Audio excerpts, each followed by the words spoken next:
Hello and welcome to this week's newsletter, and we have got the Mizuno driver to come at the end of this newsletter, so hang around for that. But first off, we'll start off with club news, and we'll go back to last Wednesday's ladies competition where they played the Divisional Stapleford and Grandma's Cup, where Marie Norman won Division 1 with 35 points. Well done, Marie. Vera Warnoff won Division 2 with 33 points. And Division 3, Andre Bloomfield won with 16 points. Must have been 9 holes, that one. So well done to you three ladies. And then on Thursday, we had the winter midweek finals, where it was all one division. So Dave Henwood won with a fine, where are we? 38 points. Well done, Dave. He beat Ryan Martin into second on countback, also on 38 points. Phil Juno came third with 36 points, beat David Cohen, David Ilster also on 36 points, but back on countback. But well done to Dave Henwood. Great stuff that. On Sunday, we had the Todden Turner, where we had some pretty tough conditions. It was pretty wet and miserable, to be honest. But where junior captain Jacob Goldsmith and Ray Pope came on top with a fine 39 points in the better ball Stapleford competition. Well done, Jacob, and well done, Ray. A great score there. They beat Josh Manser and Jack Keezer into second. They got 37 points, who beat Scott Larkham and Andy Buchanan into third on countback. Well done to everybody who took part on a horrible Sunday morning. Right, on to tour news now. And did you watch the World Championship match play event over in Texas? Actually quite exciting, to be honest. We all thought it was going to be a Scottish Scheffler Rory McIlroy final, but both players got knocked out into semi-final, so they had to play the third and fourth playoff, where Rory won that. He beat Scottish Scheffler. But in the final, it was all about Sam Burns and Cameron Young. Cameron Young, an American player who finished second in the Open Championship behind Cam Smith last year. He's yet to win on tour, and that didn't change, unfortunately. He lost in the finals to Sam Burns. Sam Burns, who's now won 5 times on the PGA Tour in the last 2 years. So he's an absolute winning machine. Maybe he doesn't get the press or anything that the likes of Scottish Scheffler gets, because obviously Scottish Scheffler is well #1 and has won the Masters in the last 12 months. But yeah, Sam Burns is still a fantastic talent. I think he's now getting into the world's top 10. So yeah, he won the world match play, beating Cameron Young in the final. I think it was like 4-3 in the end. But it was a great event, great to watch.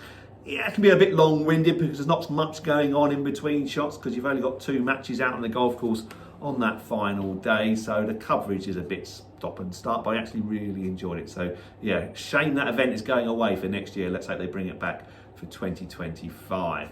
Right, okay, then we're on to the Masters, aren't we? That's coming up next week, next Thursday. Come and get your US Masters square. I think we've got about 10 left, so come and get that. £5 a square gets you a player in the US Masters, and you'll win lots of money onto your Pro Shop account if your player does well. Right, okay, let's move on to the Mizuno club review. Right, okay, as promised, we're now going to do a little review of the new Mizuno 230 drivers released this year, and apparently they have made big leaps and bounds. Traditionally, Mizuno irons have been played by players all over the world. They are fantastic irons, Mizuno, but the woods and the drivers haven't really kept up. They haven't been great compared to their irons and other manufacturers' drivers. But now with these 230s, they say they have bridged the gap a lot more. And I have seen on tour those players that have got a Mizuno irons in their bag and got a Mizuno bag. They have now got Mizuno drivers in their bag. So normally they'd have a Mizuno head cover and underneath would be a TaylorMade or a Callaway driver, wouldn't it? But a lot of them now have got these new Mizuno drivers in their bag. So clearly, if it's good enough for them to use, then clearly it must be good enough for us to use. So let's see what Mizuno have done with the technology. We've got 2 models.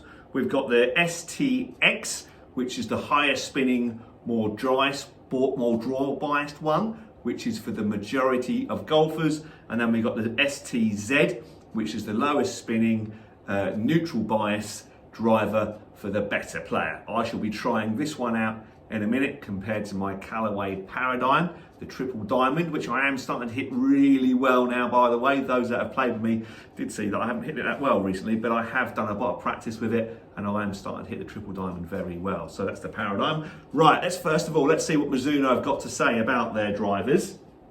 We'll go with the X first of all, okay? And it says the Mizuno STX 230 Golf driver has a more rounded, deeper profile with weight located closer to the hosel, producing slightly higher spin and draw bias for the majority, but more workable for the elite player. Okay, natural draws of all might find more ball speed from the STX, boosted by the Core-Tech chamber. The ST230 is designed to be faster from the face, spin less, and deliver an incredible solid sensation at impact. It took 4 years of rapid fire development and worldwide tour usage to raise Mizuno metal woods from the shadows of their iconic irons. That's what I said earlier.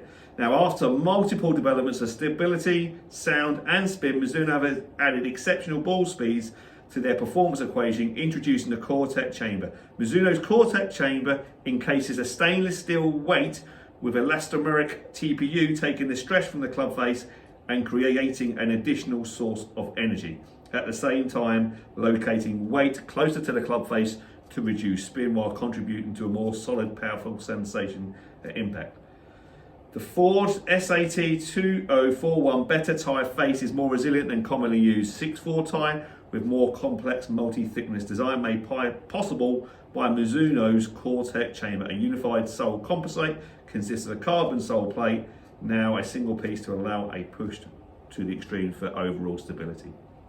Designed to be more workable, weighted, located close to the shaft axis, which will encourage a more workable or draw biased outcome. Okay, depending on the player, which quick switch hosel provides up to 4 degrees of adjustment. Okay, so basically what they're saying is that we've got this kind of, where are we? I'll show you on the because I've got the wrapper off. There's the core chamber, a bit of kind of almost rubber insert in there, if you like. That combined, that gives that trampoline effects that we're all about, combined with the weight being closer to the face. So this is all carbon here on top of the crown, but near the face it's that titanium that they were talking about.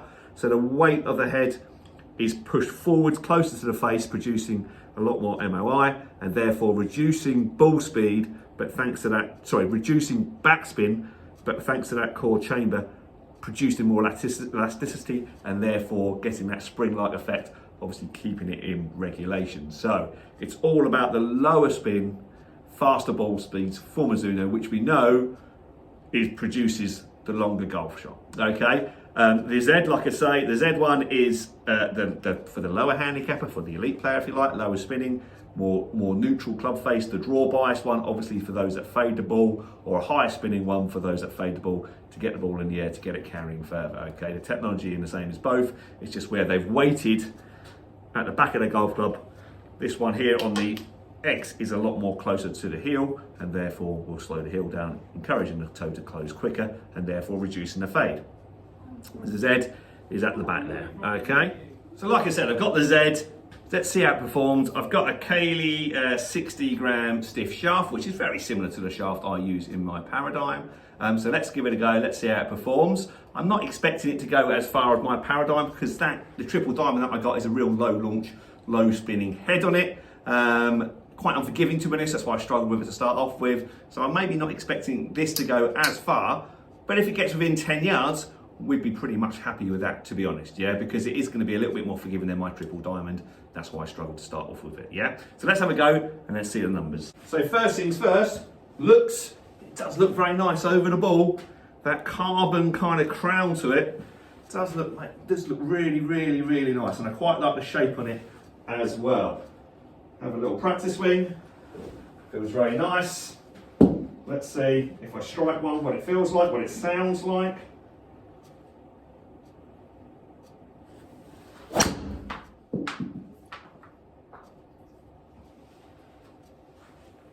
To be honest, sounded really good, felt really good.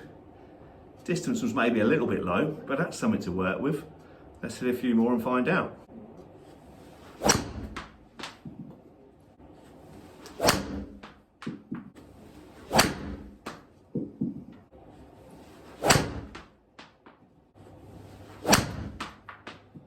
There we have it, 5 drivers. Let's take a look at the results. Okay, so these are the results. Right, let's have a look. So we can see the colourway, my colourway over here on the left, and then below it the Mizuno. Let's have a look at the averages first of all. This is the grey bit down here. So the important ones are basically how far has it gone. So I carried my one 257 on average, 282, and the Mizuno 247, averaging 267. Okay, so there's 10 yards difference in their carry there. That's kind of what we said. Now that is all about, let's have a look first of all at the ball speed. So I was averaging 149.8 with mine and 148.2 with the Callaway. So they're about the same mark, to be honest, aren't they? Yeah, so the Mizuno is slightly slower by 1.5 mile an hour, but they're coming off the face at similar rates depending on strike, obviously. So pretty good from the Mizuno. Now the big difference here, and the reason why the Mizuno is not going as far as my Callaway, it's all to do with the backspin numbers. You can see here, total spin 2,159 my Paradigm. That's what the Paradigm Triple Diamond is designed to do, is to take the spin off the golf ball. So because I hit it quite hard, because I kind of use my hands a lot, I do create a lot of backspin. So I want a low launching, low spinning driver. That's why the Paradigm Triple Diamond is so good for me, providing I can hit it well. Whereas here, down to Mizuno, we can see 2,836. There's a big 700 revolutions per minute of spin difference between that Callaway and the Mizuno. So if I can find the right shaft to go into that Mizuno, which I've got lots of different shafts there, I'd have to play around with them. If I could find the right shaft to go into there, then potentially the Mizuno would go as far as my Paradigm. Direction, they're all pretty straight, to be honest. I've had a little bit of lefts going on today. But I was averaging 14.4 yards left with mine, which will be about normal, and 8.6 left with the Mizuno. So I was hitting the Mizuno a little bit straighter. It was launching a little bit higher and spinning a little bit more. That's the difference, and that is just down to the shaft, I would say, more than anything, but also just down to the shape of head as well. But actually the Mizuno, very, very good. It felt beautiful. It sounded really good, looked nice. If I could find the right shaft to go in it, which would take a bit of trial and error, as it did with my Callaway, then actually, yeah, that could be a real option to go in the bag. So yeah, the Mizuno 230 ST X and Z, real good options. I think they probably have made that leap closer to the TaylorMades, the Callaways and the Pings with their driver. They are probably now on a par, although I didn't hit that one as far as my Paradigm. It's not quite set up for me that. I'm quite a unique golf swing, I suppose we all are really, but I do generate too much backspin, so I generally need an aftermarket shaft, which is an upgrade, so that's what I've got in my Paradigm. And I haven't got any of those in the store. I have got about 10 different driver shafts, but not the shaft that I need to go in my driver. So actually the Mizuno, to get within 10 yards carry of my Paradigm, that's quite impressive, and that's where basically a Stealth 2 would be, a Ping G430 would be. Without that shafting that I've got in mind, they would all be 10 yards shorter than my Paradigm. So the Mizuno, basically what I'm trying to say, are on a par now with everything else. So when you book yourself for a fitting, you're in for a new driver, why not give the Mizuno a good go as well? You'll be surprised how much progress they have made in the last couple of years or so with the driver. So let's not rule Mizunos out now. Come and give them a try, come book a fitting, and we'll run through the Mizunos as well as the TaylorMades, the Callaways and the Pings as well. Okay, there we go, hope you enjoyed that. I'm actually away next week off to sunny Turkey with the family, so looking forward to that. No golf involved with that, but lots of swimming pool and water parks, knowing my young lad, and I'm going with my sister and her boys as well. So yeah, could be lots of fun that in the water parks over there. So very much looking for that bit of winter sunshine. So Ollie is in charge, along with Jack in the shop. So come and take those a look. But yeah, that's everything for this week. Have a good week or so, and I'll see you in a couple of weeks' time. Thanks very much for watching. Take care. Bye-bye.